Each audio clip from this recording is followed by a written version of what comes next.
영산강 녹조가 상류와 하류 전역으로 빠르게 확산되고 있습니다. 강은 하루가 다르게 썩어가고 있지만 환경당국은 손을 놓고 있습니다. 최악의 전력 대란이 예고되면서 지역 공공기관과 산업계도 오늘 하루 초비상이었습니다. 곳곳에서 전력 사용량 줄이기에 안간힘을 쏟았습니다. 불볕더위가 연일 이어지면서 중학교의 여름방학을 연장하는 방안이 검토되고 있습니다. 세계 수영대회를 개최하는 데 드는 돈이 1조 원대에 이를 것이라는 주장에 대해 광주시가 사실이 아닌 잘못된 주장이라고 해명하고 나섰습니다. 여러분 안녕하십니까? 광주 MBC 뉴스데스크입니다.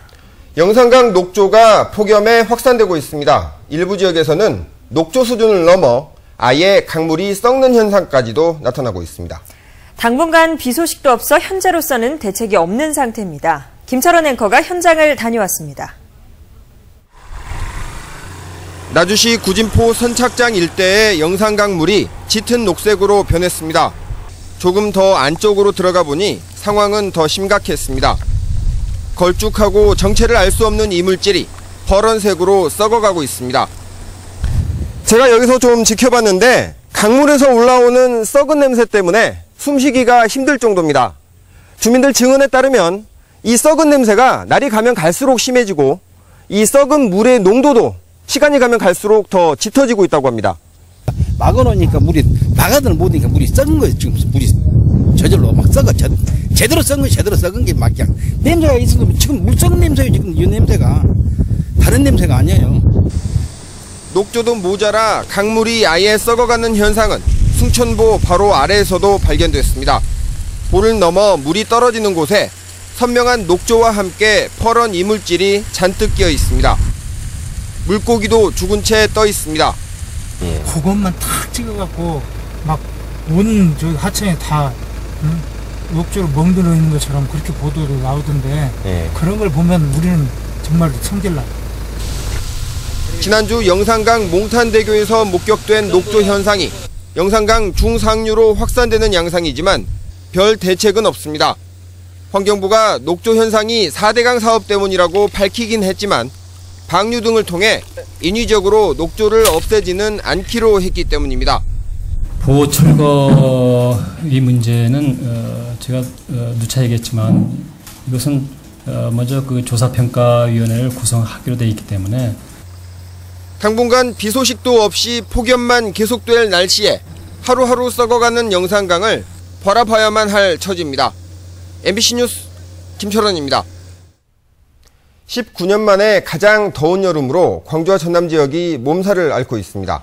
광주지방기상청에 따르면 올여름 광주와 전남 지역의 평균 기온은 기록적인 폭염이었던 지난 1994년 이후 두 번째로 높고 완도와 장흥 등 일부 지역에서는 최근 30년 사이 가장 높은 기온을 기록하기도 했습니다. 또 기상청은 열대야 일수도 평년보다 2배에서 3배가량 늘어났다고 분석했습니다.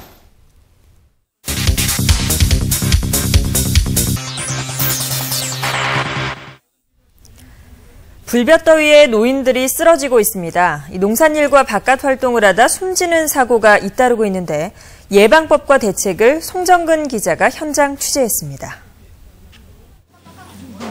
83살 최정표 할아버지는 지난 토요일 밭에서 일을 하다 갑자기 쓰러졌습니다.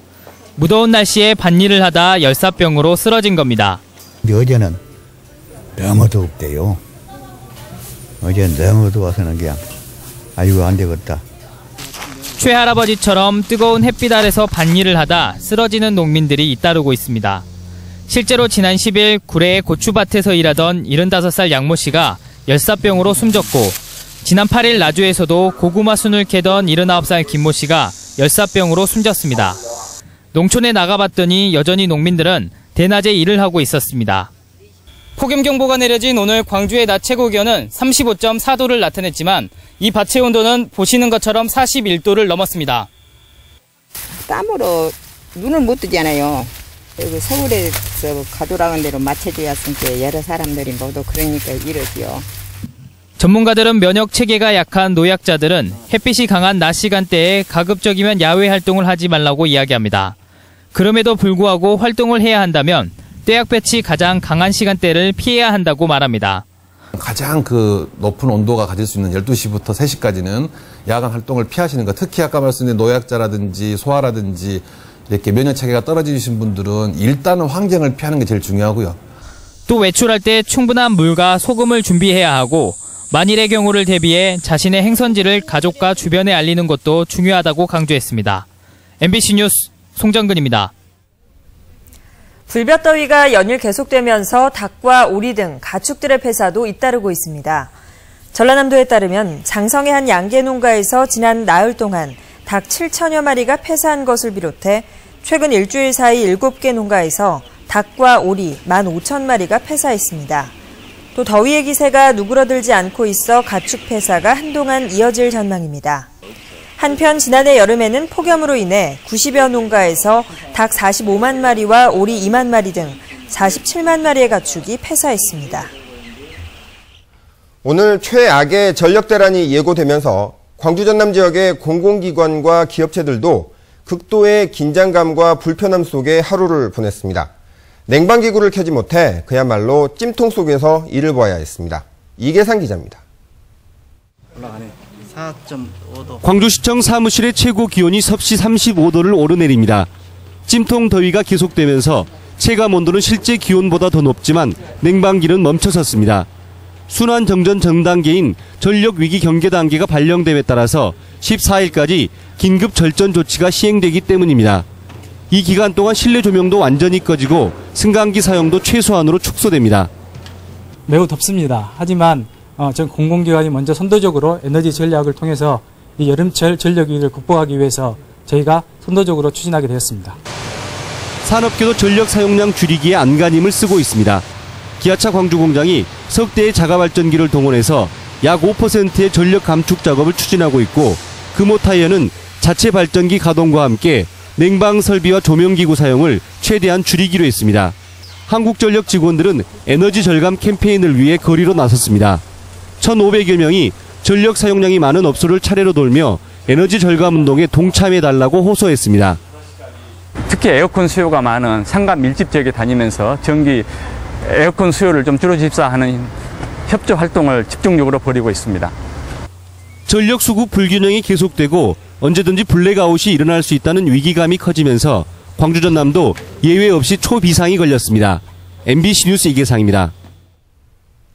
계속되는 폭염으로 인해 광주와 전남 지역 중학교의 여름방학을 연장하는 방안이 검토되고 있습니다. 광주시 교육청과 전라남도 교육청은 35도를 넘나드는 폭염이 계속되고 있어서 개학을 하더라도 수업을 하기가 어렵고 냉방비도 부담돼 일선 중학교 사정에 따라 자율적으로 방학 연장 여부를 결정하도록 했습니다. 초등학교는 이달 말이나 다음 달 초쯤 개학하고 고등학교는 사실상 방학이 끝난 상태여서 연장되지는 않을 것으로 보입니다. 10년 동안 일을 했는데 월급을 제대로 만져보지도 못했다고 주장하는 장애인이 있습니다. 장애인이 못 받은 임금이 수천만 원인데 이 업체가 받은 장애인 고용 장려금도 이상하고 수상한 것 투성입니다. 김인정 기자가 취재했습니다. 지적장애 3급 김광모 씨는 지난 2002년부터 한 레저업체에 고용돼 10년 동안 일했습니다. 식당일, 밭일, 청소, 온갖 허드렛 일을 도맡아 휴일도 없이 일했습니다. 거의 뭐 한 11시, 12시 그 정도. 하지만 월급은 제대로 받지 못했습니다. 2010년 중반부터 밀린 임금은 업체가 인정하는 것만 2,300여만 원. 더 큰 문제는 업체가 줬다고 주장하는 그 이전 7년 동안의 월급입니다. 김 씨의 통장입니다. 1년에 한 번씩 업체에서 뭉칫돈이 입금되는데 대부분 당일날 곧바로 인출됩니다. 누가 인출했는지 알 수 없는 상황이지만 지난 2004년에는 업주의 이름으로 빠져나갑니다. 장애인 김 씨에게 줄 돈을 입금했다, 곧바로 인출했다는 의혹을 받고 있는 건데 업주는 자신은 전혀 모르는 일이라고 주장하고 있습니다. 저희가 아무런들 우리 광모 돈 저거를 갖다가 애틋한 아이를 갖다가 그 돈을 떼어먹겠습니까? 게다가 이 업체는 월급을 주고 김 씨를 채용했다는 명목으로 2002년부터 꾸준히 장애인 고용 장려금을 받아왔습니다. 장애인 단체는 장애인을 월급도 안 주고 부려먹은 것도 모자라 정부 지원금까지 받아챙긴 의혹이 있다며 장애인 고용공단에 신고했습니다. 장애인에게 인건비를 제대로 지급하지 않고 또는 실제 장애인을 고용하지 않았으면서도 장애인을 고용한 것처럼 허위로 속여서 장애인 고용 장려금을 부당하게 수급했다라고 하는 진술들이 있어서 최근 한 달간 임금 체불 문제와 불법 장려금 수급 문제를 조사해온 장애인 고용공단은 경찰에 2차 수사를 의뢰했습니다. MBC 뉴스 김인정입니다. 2019년 세계수영대회 개최 예산이 1조 원대에 이를 것이라는 주장에 대해 광주시가 오해라며 적극 해명하고 나섰습니다. 광주시는 수영대회 예산 관련 브리핑을 통해 수영대회 개최 예산은 1,149억 원 규모인데 선수촌과 수영훈련센터 건립비 등 예산외 사업이 포함된 채 잘못된 주장이 제기되고 있다고 설명했습니다. 또한 광주의 수영대회 예산 규모는 대구 육상대회의 32%, 인천 아시안게임의 5%에 불과하고 예산 절감 대책도 마련 중이라고 덧붙였습니다. 광주시는 수영훈련센터 건립 예산이 1,000억 원 규모인데 민자 유치가 힘들 경우 건립 계획을 취소할 수도 있다고 밝혔습니다. 여수 엑스포가 최근 재개장하면서 관광객 100만 명을 넘었습니다. 일단 겉으로만 보면 사후 활용으로 이만하면 된 게 아닌가 싶은데 속사정은 복잡하다고 합니다. 무슨 사연인지 나현호 기자가 취재했습니다.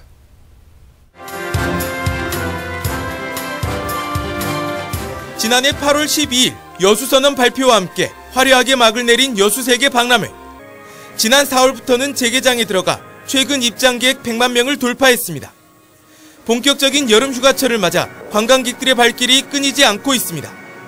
하지만 세계 박람회 이후 지역의 미래를 결정할 사후 활용 문제는 여전히 답답하기만 합니다. 지난해 말 실패로 돌아갔던 박람회장 부지 매각.